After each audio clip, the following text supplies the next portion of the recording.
how was the paper? History part. Your prediction was correct. Art and culture was tough. What's that? Your prediction turned out to be correct. My predictions turned out to be correct. It was from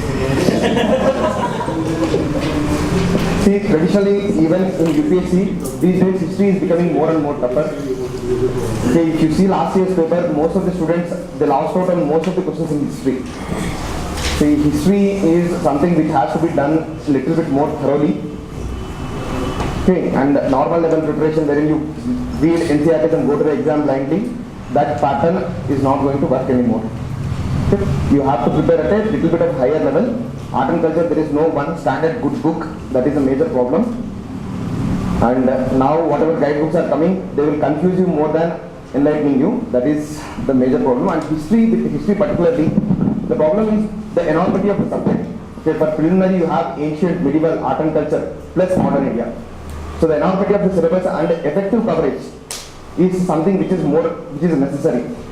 And even after effective coverage, based on your sources, your knowledge is very limited. History has a little bit of application, not more. Okay, they are very hard and dry facts which will hit in your face. Okay, when you finally see this paper, they will hit you in your face. So that is a major problem. That's why I try to make the paper also a little bit tougher. Okay, and predicting questions is something which can be done in some areas. But so that is the reason why I made some predictions. Okay, and made some questions. Let's see what happens this year. Okay, see here when it comes to this paper, where does it start from? Okay, 11th question. See, in these kind of questions, set A11. Okay. Question name is Shreni. The question on Shrenis. The question on Shrenis.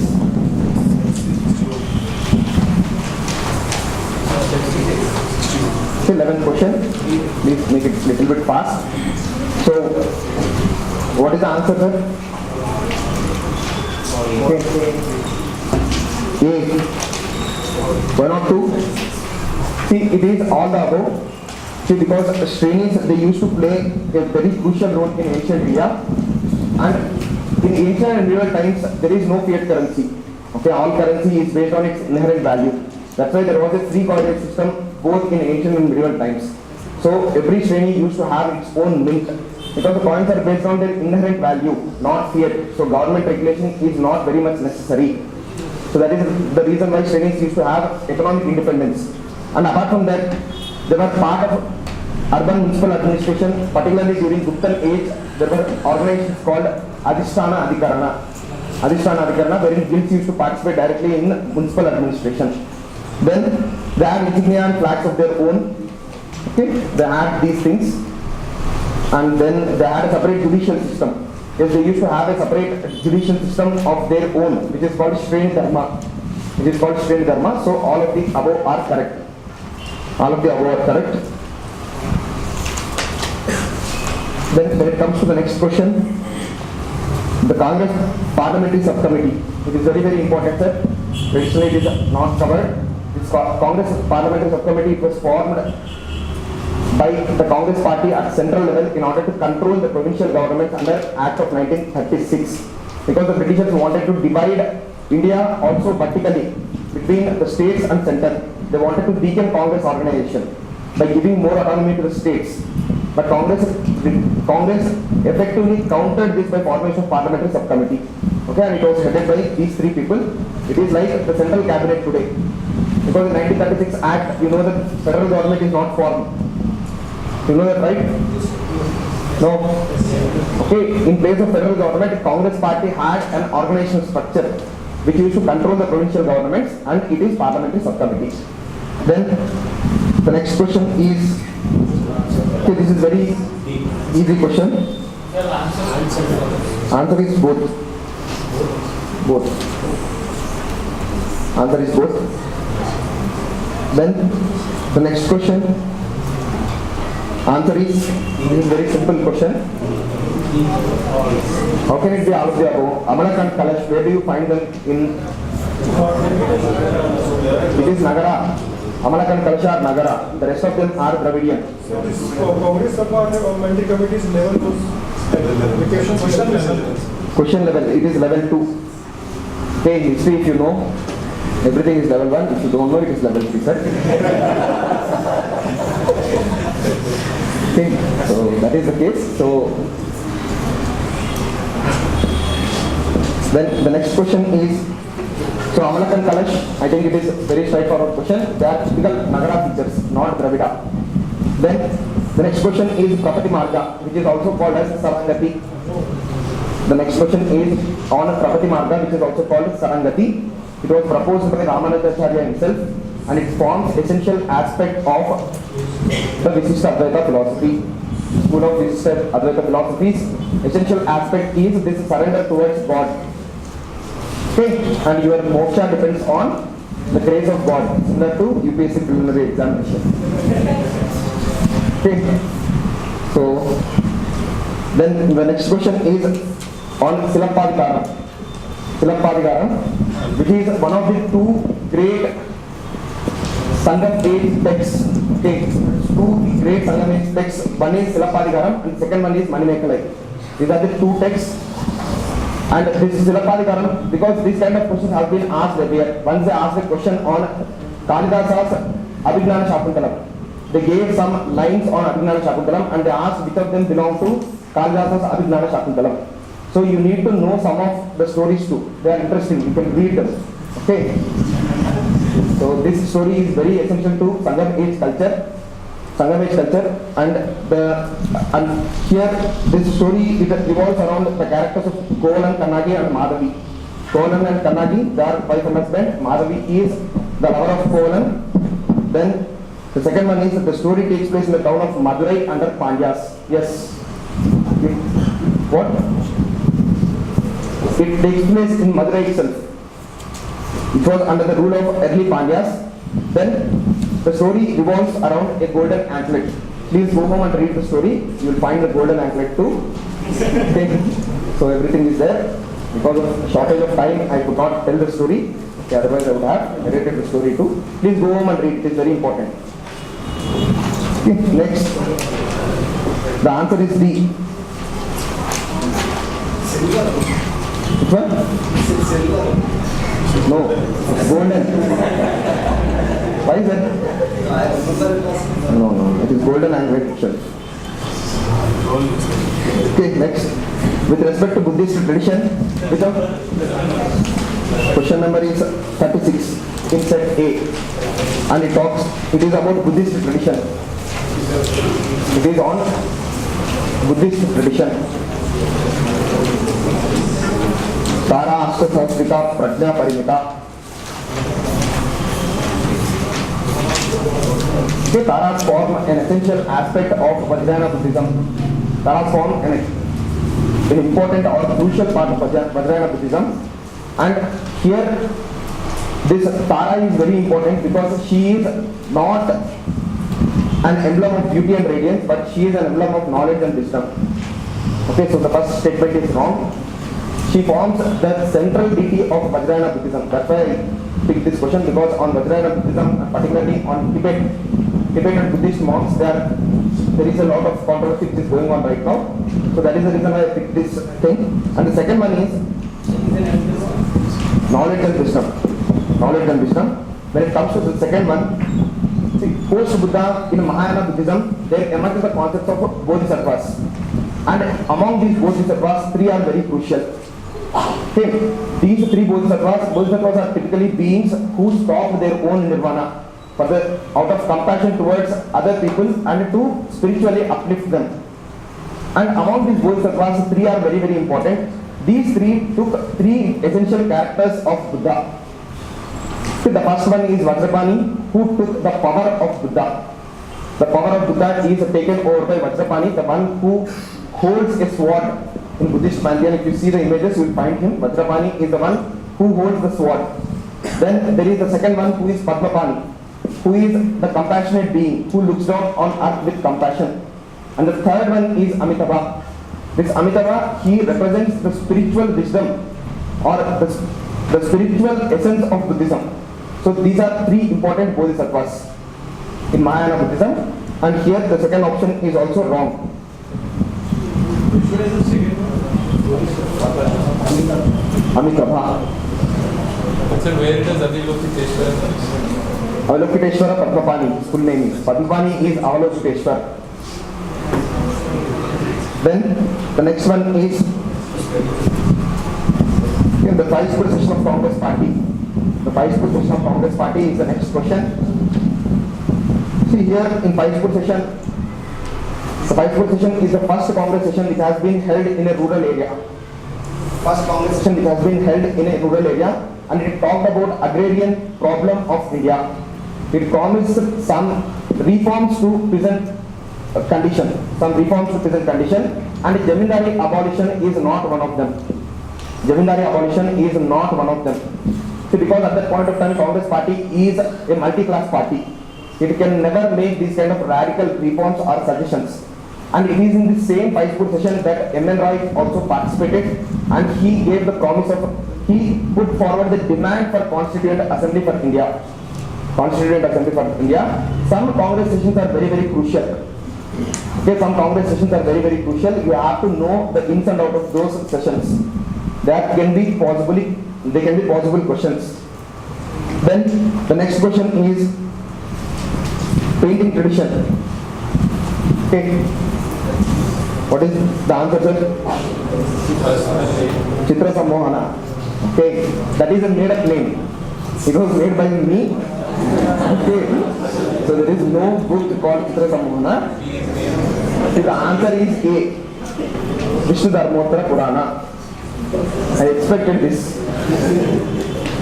Okay. So sometimes, okay, at least in some subjects, the line of logic is not very straight, sir. Okay. So there can be many books. See, this history subject in particular, it is knowledge based. So here don't try to play some techniques and tricks. Okay. And that too, I put two names, Hastakala Lekana and Chitra Sammohana, so that at least you will be confused among two wrong options. Okay. Then the next one is, with respect to medieval Indian history, the term Jayachandra is referred to. No. They are quality assessors of cloths. They are quality assessors.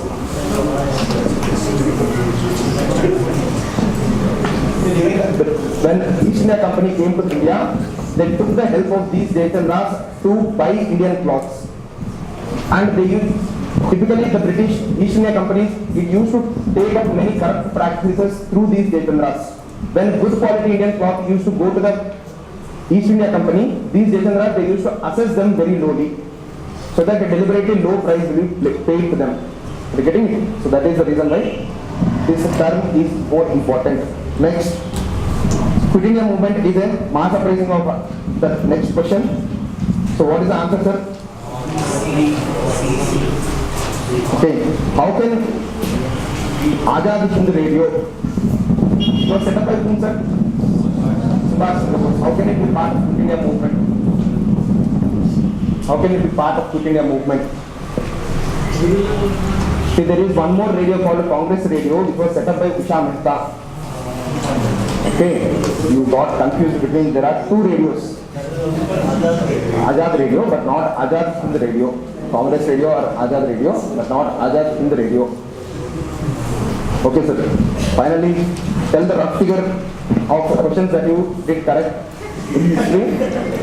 Okay, I just want to know. Then the next question is, arrange the following 57th question in set A. It is asking about arranging in chronological order. There are many examples. In many places this guerrilla warfare occurred. The best example is in Indo-Nepal border, which was led by Jayaprakash Narayan. They took up a guerrilla warfare tactics in Quit India movement. Same last question. Now we are talking about a chronological order. Nehru report, Jinnah's 14-point formula. So this question is rather easy. So UPSC last year asked even tougher questions than this when it comes to arranging in chronological order. This question is rather easy. 57. 57 in set A. 57. South to set C. Set C is 7th question.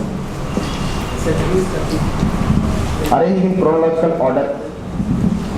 Okay, here this question is mainly knowledge based, and I think you very clearly know it. The answer is A. Answer is A.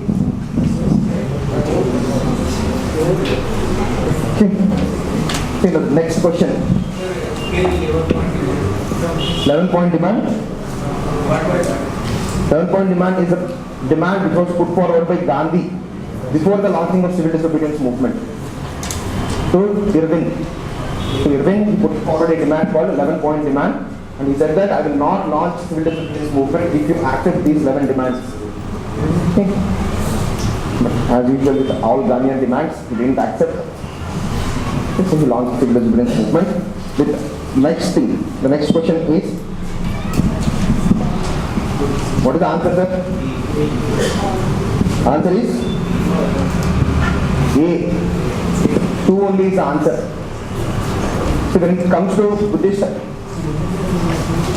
Buddhist mythology and Buddhist art, there are 5 important events in Buddha's life. Okay, not 5, 6 important events.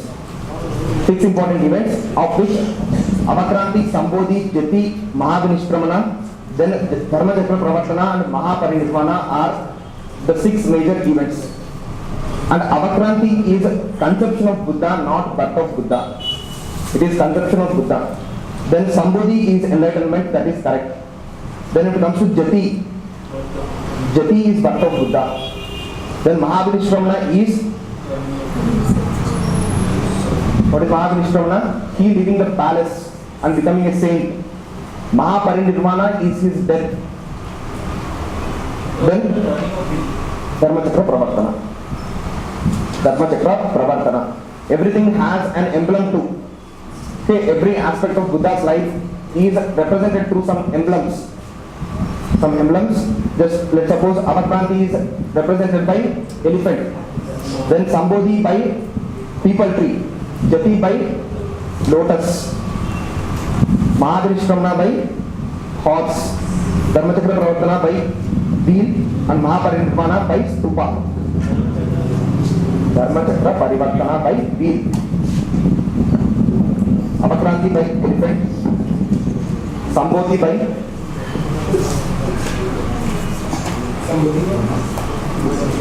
what? Sambodhi by people tree.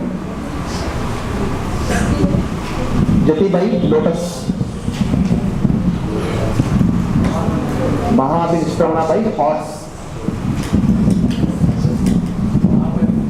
Mahavinishramana, sir, by stupa. By stupa. Okay. Is the first sermon. It represents the first sermon of Buddha. So the turning of the wheel, the very first sermon when he started preaching Buddhism. Then the next question is 59th one. Sarla Devi Chaudharani, she established Bharat Sri Mahamandal in 1910, not All India Women's Conference. All India Women's Conference was established by Margaret Cousins. Margaret Cousins. She is very important leader when it comes to women's organizations. Margaret Cousins. She is a theosophist. Okay, you can read about her. She is very important. Then the second option is correct. The second option is correct. She was part of Bharat Sri Mahamandal. Bharat Sri Mahamandal. Sri. Yes. The same Sri, sir. Okay, then 60th one. Rita as a concept, it represents cosmic order. Yes. Cosmic order. Then the next question is on Thangta. Yes, Manipur. Yes, martial arts. Fine, good. Okay, this Thangta dance form is picked from last year's question paper. They asked this question. That's why I just wanted to see your awareness of the exam. Okay, at least look at the previous year's questions very regularly. Okay, they are the only source to know about what UPSC is doing. Apart from that, there is no other source. Okay, the chairman doesn't talk to you, the members doesn't talk to you. Just look at their papers.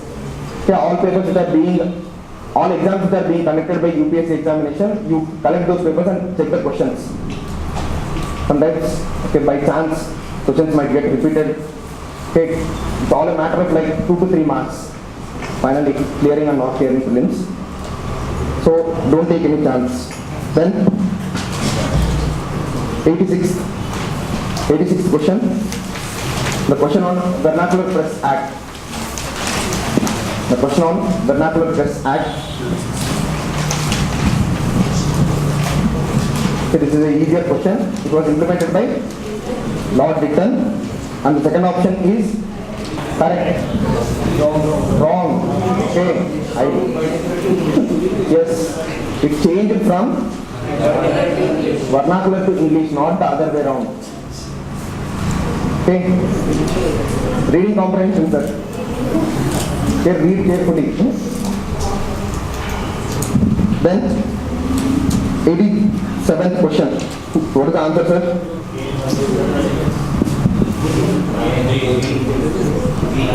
Answer is D, sir.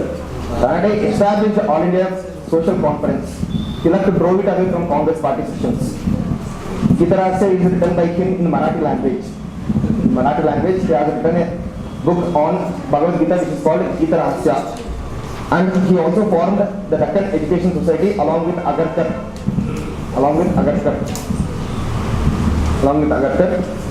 Okay, after giving 3 options also, you are not guessing the personality, right? Last year they asked a very difficult question on Lala Rajpat, right? Remember, right? So it is quite possible, yes. And then the next question is on Narayana Guru. Okay, all the three is the answer.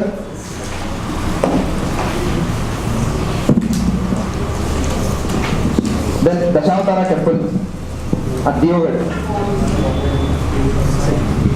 Okay, it's all. Sarvatabhadra is the temple construction style, wherein if the temple has the possibility of entering from all sides, then it is called Sarvatabhadra kind of temple.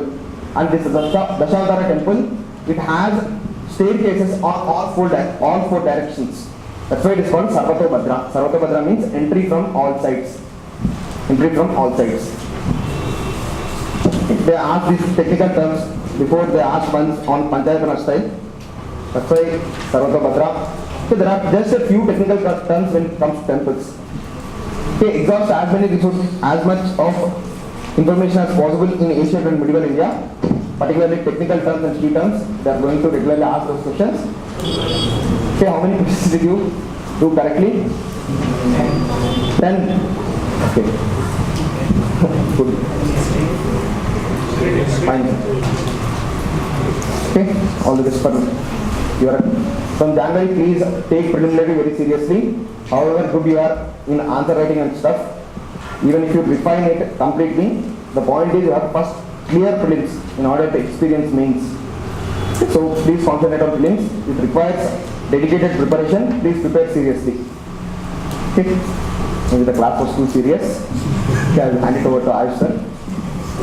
Bye.